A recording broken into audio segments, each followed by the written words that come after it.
পারস নাই কেন রাইখা দিছস? এ বন্ধু, কে বলেছে মাদেরকে আমার আল্লাহ পাক রব্বুল আলামিন নবীর মাধ্যমে সম্মান দেয় নাই? কে বলেছে? কোন বদমাইশ বলেছে? কোন চিটার বলেছে মাদেরকে যে পরিমাণ সম্মান দেওয়া হয়েছে অন্য কোনো ধর্মে এত সম্মান দেওয়া হয় নাই? আওয়াজ দিয়ে বলেন ঠিক না বেঠিক? এ বন্ধু, রহমাতাল লিল আলামিন নবীর কাছে সাহাবী ঘটনা শোনাইতেছে, আপনাদের কাছে আমি এই ঘটনাটাও শোনাচ্ছি। দেখেন দেখেন কি পরিমাণ নবী উম্মতের প্রেমী ছিল। এ বন্ধু, আল্লাহর নবীর সাহাবী যখন এই কথা বইলা দেয়, আমার ভাইরা এই কথা বলার সাথে সাথে তার স্ত্রী ডাক দিয়ে বলেন, ও স্বামী, আমি যদি না রাখি আপনি বিদেশে চইলা গেছেন, তাহলে আমি কাকে নিয়ে থাকি? যখন আমার কন্যা সন্তান জামিলা দুনিয়াতে আসার পর স্বামী গো, আমি নজর করে দেখলাম আপনার চেহারা আর জামিলার চেহারা হুবহু মিল খাওয়ার কারণে আমি আমার জামিলাকে হত্যা করতে পারি নাই। ও স্বামী, আমি আমার জামিলাকে আমি আমার ঘরের মধ্যে রেখে দিয়েছি। স্বামী গো, আমি আমার জামিলাকে হত্যা করতে পারি নাই। এই কথা যখন বলেন, স্বামী বেচারা লজ্জায় পইরা গেছে। মানুষের সামনে কেমনে মুখ দেখাবে? মানুষের সামনে কেমনে যাইব? কেমনে মানুষের সামনে মুখ দেখাইব? জামিলাকে কয়েকদিন পর তার স্ত্রীকে ডাক দিয়ে বলেন, স্বামী স্ত্রী আমার, আমি জামিলাকে অনেক দূর নিয়ে যাব তার নানার বাসায়, জলদি করে একটু সাজুগুজু করে দাও।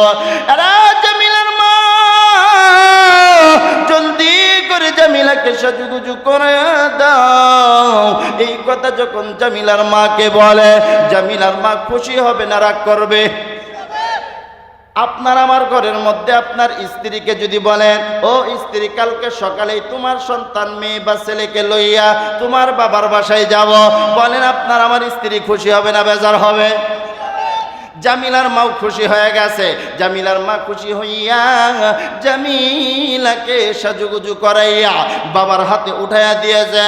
আরে বন্ধু, জামিলাকে যখন তার বাবার হাতে উঠে দেয়, জামিলার বাবা জামিলাকে হাত ধইরা হাঁটি হাঁটি বাবা কইরা যখন রওনা করল, জামিলার বাবা হাঁটি হাঁটি যখন পা করে যখন রওনা দেয়, মরুভূমির মাঝখানে যখন চইলা যায়, মরুভূমির মাঝখানে নিয়া জামিলার জন্য একটা গর্ত খনন করে। জামিলার বাবা যখন গর্ত খনন করে, এ বন্ধু, জামিলা ডাক দিয়ে বলেন, বাবা গো, বাবা গো বইলা কান্দে। আর ডাক দিয়ে বলেন, বাবা তুমি গর্ত কেন খনন করো? ডাক দিয়ে বলেন, জামিলা রে, দাঁড়াইয়া থাকো, যেভাবে দাঁড়াইয়া থাকতে বলছি তুমি দাঁড়াইয়া থাকো। এ বন্ধু, বাবাইরা রে, জামিলা যখন দাঁড়ায় আছে, জামিলার বাবা গর্ত খনন করে। আল্লাহর নবী সাহাবী নবীকে ডাক দিয়ে বলে, নবীজি, হুজুর জানেন না, জানেন না, আমি আমার মেয়েকে দেখেছি, আমি আমার জামিলাকে দেখেছি, কষি হাতটা দিয়া আমার জামিলা, আল্লাহু আকবার, কষি হাতটা দিয়ে আমি আমার জামিলাকে দেখেছি হুজুর। কষি হাতটা দিয়া জামাটা হাতের মধ্যে লইয়া আমি বাবার মাথায় মুইসা দেয় গামগুলো, হুজুর জানেননি, আমি আমার জামিলাকে বলতে পারি না, আমার জামিলা বাবা বাবা বইলা ডাক দেয়। আর ডাক দিয়ে বলে, বাবা কেন তুমি এত কষ্ট করতেছ? এ বন্ধু,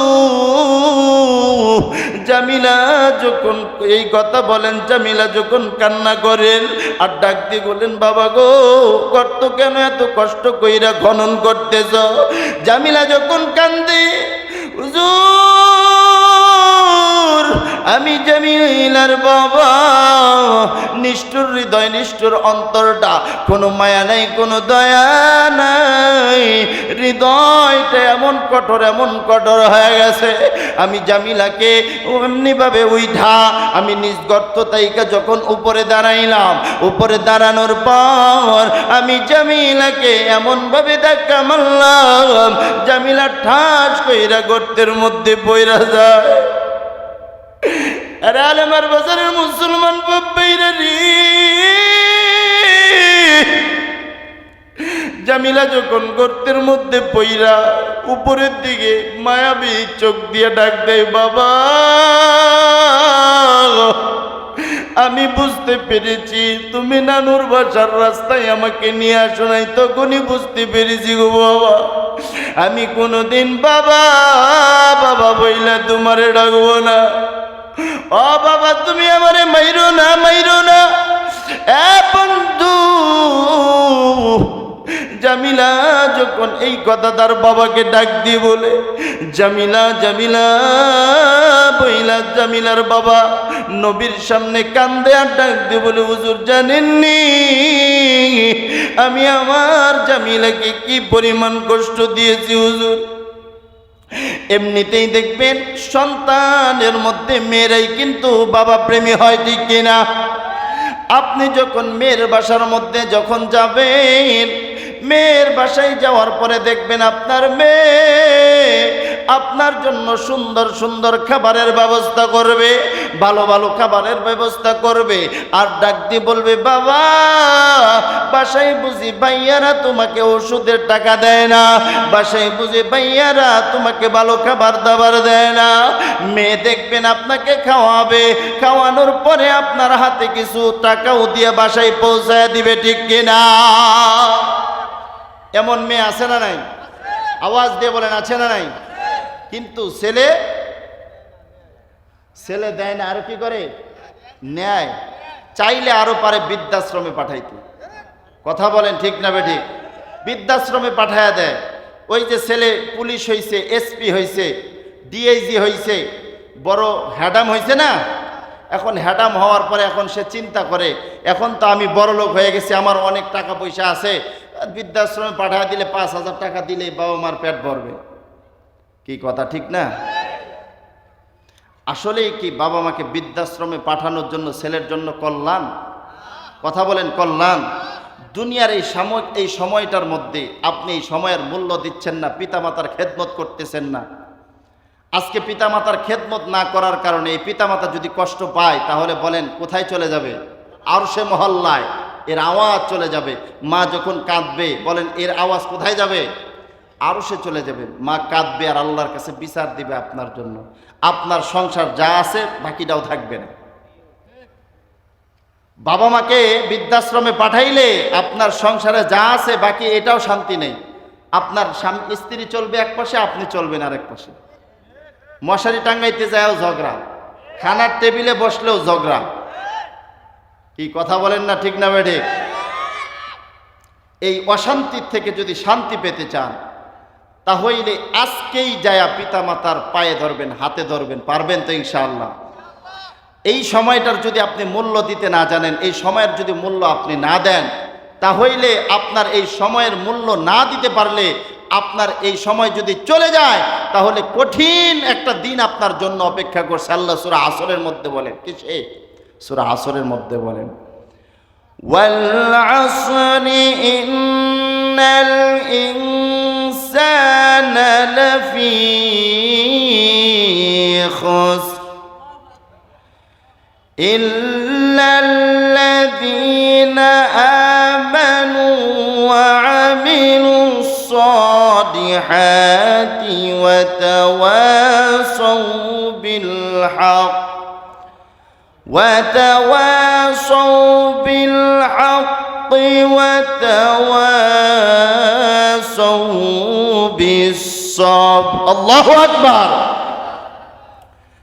আমার ভাইরা, আমার বন্ধুগণ, কোন দিকে নজর নেই। বন্ধু একটু নজর কইরা ভাইরা দেখো না সময়ের মূল্যটা দেওয়া যায় কিনা, সময়ের মূল্য দেওয়া যায় কিনা। এ বন্ধু, সময়ের মূল্যটা দিতে পারলে, সময়ের মূল্য দিতে পারলে আমার আল্লাহ পাক রব্বুল আলামিন সূরা আসরের মধ্যে কসম খেয়ে বলেন ওয়াল আসর, সময়ের কসম খেয়েছেন, ইন্নাল ইনসানা লাফি খুসর, মানুষ খসরার মধ্যে আছে, মানুষ লসের মধ্যে আছে। চার ব্যক্তি সারা ইল্লাল্লাযীনা আমানু, তারা ব্যতীত, তারা কারা? আমার বাইরেরই মুতাতাহহিরিন,